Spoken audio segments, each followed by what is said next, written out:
Hi everyone, I am Indu Ablash. I am here with another video from Teju's Academy. Today I will guide you through some examples on effectively using nurses task using keywords given in each task. Let's look at some scenario. Scenario 1 എന്ന് പറയുന്നത് confirmation of discharge and reason for visit ആണ്.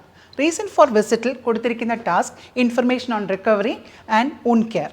So let's see how to start the conversation. Good morning. പേഷ്യൻറ്റിൻ്റെ പേര് mister Peter ആണെങ്കിൽ good morning mister Peter I'm Indu one of the registered nurses working in this hospital ward. Next ഡിസ്ചാർജിൻ്റെ കാര്യം നമുക്ക് എങ്ങനെ പറയാം? I understand that you are scheduled for discharge today അല്ലെങ്കിൽ due for discharge today. So ഈ രണ്ടിൽ നമുക്ക് എന്തെങ്കിലും ഒരു ഫ്രേസ് നമുക്ക് use ചെയ്യാനുള്ളതാണ്.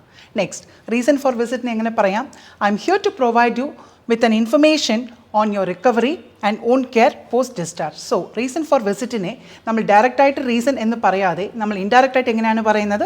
I M here to provide you with an information on recovery and wound care. So ഇവിടെ recovery and wound കെയറിന് information പറയാനായിട്ടാണ് നേഴ്സ് വന്നിരിക്കുന്നത് എന്നാണ് നമ്മളിവിടെ കൺവേ ചെയ്യുന്നത്. Let's look at the second scenario. Managing pain and swelling. ഇങ്ങനത്തെ ഒരു task കിട്ടിയാൽ let's see how to start the conversation. Now let's discuss how to manage the pain and swelling you may experience. So ഇവിടെ managing pain and swelling നെ nurse പേഷ്യനോട് എങ്ങനെ പറയുന്നത്? Let's discuss how to manage the pain and swelling you may experience. So this way it sounds again professional. ഇങ്ങനെ ഒന്ന് use ചെയ്ത് നോക്കാം. Third scenario, advice on wound care. ഈ ഒരു task കിട്ടിയാൽ nurse എങ്ങനെയാണ് കോൺവേഴ്സ് ചെയ്യേണ്ടത് എന്ന് നോക്കാം. Next I will go over with the wound care management അല്ലെങ്കിൽ next let me guide you with the wound care management. So ഇവിടെ അഡ്വൈസ് ഓൺ wound care എന്നുള്ളതിനെ ഐ വിൽ ഗോ ഓവർ എന്നും അല്ലെങ്കിൽ let me guide U എന്നും നമുക്ക് use ചെയ്യാം. Fourth scenario, arrangements for home accompaniment. ഇതാണ് നമ്മുടെ ഫോർത്ത് സിനാരിയോ. ഇവിടെ ഈ ഒരു ടാസ്ക് കിട്ടിയാൽ നേഴ്സിൻ്റെ റോൾ പ്ലേ എങ്ങനെയാവാം നോക്കാം. Do you have someone who can accompany you home? It is important to have someone to stay with you അല്ലെങ്കിൽ it is crucial to have someone stay with you. ഇതിൽ എന്തെങ്കിലും നമുക്ക് ഒരെണ്ണം use ചെയ്യാം. So this is especially when you are asking the patient who could accompany you home എന്നുള്ളൊരു scenario വരുമ്പോൾ അല്ലെങ്കിൽ ഒരു ടാസ്ക് വരുമ്പോൾ so definitely we can use this particular phrase. എങ്ങനെയാണ്? Do you have someone who can accompany you home. അതിൻ്റെ importance എന്തുകൊണ്ടാണ് പേഷ്യൻറ്റിനോട് ഒരു അക്കംപനി ചെയ്യാനായിട്ട് പറയുന്നത് എന്നുള്ളതിൻ്റെ ഒരു എംഫസിസ് ആണ് അടുത്ത വരുന്ന sentence. It is important to have someone stay with you അല്ലെങ്കിൽ it's crucial to have someone stay with you. So ഇങ്ങനെ നമുക്ക് യൂസ് ചെയ്ത് നോക്കാം.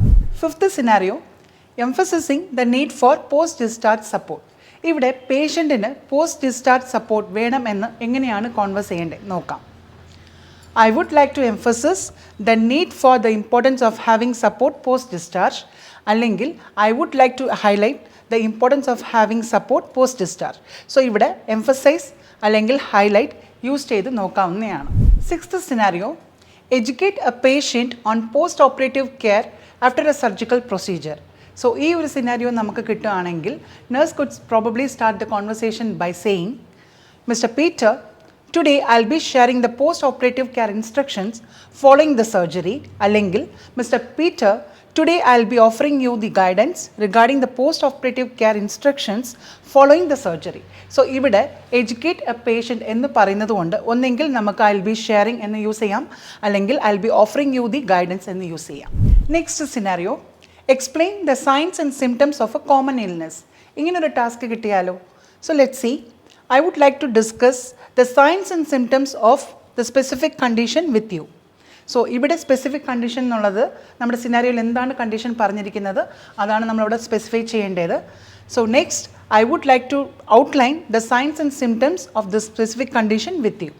സോ ഇവിടെ എക്സ്പ്ലെയിൻ ദ സയൻസ് എന്നുള്ളതിനെ നമുക്ക് ഡിസ്കസ് അല്ലെങ്കിൽ ഔട്ട്ലൈൻ എന്നുള്ള ഒരു രണ്ട് വേർഡ് എന്തെങ്കിലും ഒരു വേർഡ് വെച്ച് യൂസ് ചെയ്യാം. The last scenario is providing emotional support and counseling for the patient coping with the recent diagnosis or chronic illness.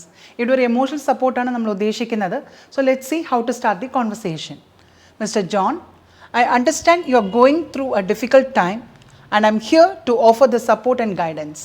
So ഇവിടെ നോക്കിക്കേ, ഒരു എമോഷണൽ സപ്പോർട്ടിന് കൊടുക്കാനുള്ള ഒരു ഫ്രേസസ് എന്തൊക്കെയാണ്? Going through a difficult time എന്ന് നമ്മൾ അക്നോളജ് ചെയ്യാം. അതുപോലെ തന്നെ offering the support and guidance എന്നും നമുക്ക് യൂസ് ചെയ്യാം. So through this you are ensuring that you are giving the emotional support to the patient. I hope this video is informative. Thank you for watching. ഉറപ്പാണ് വിജയം.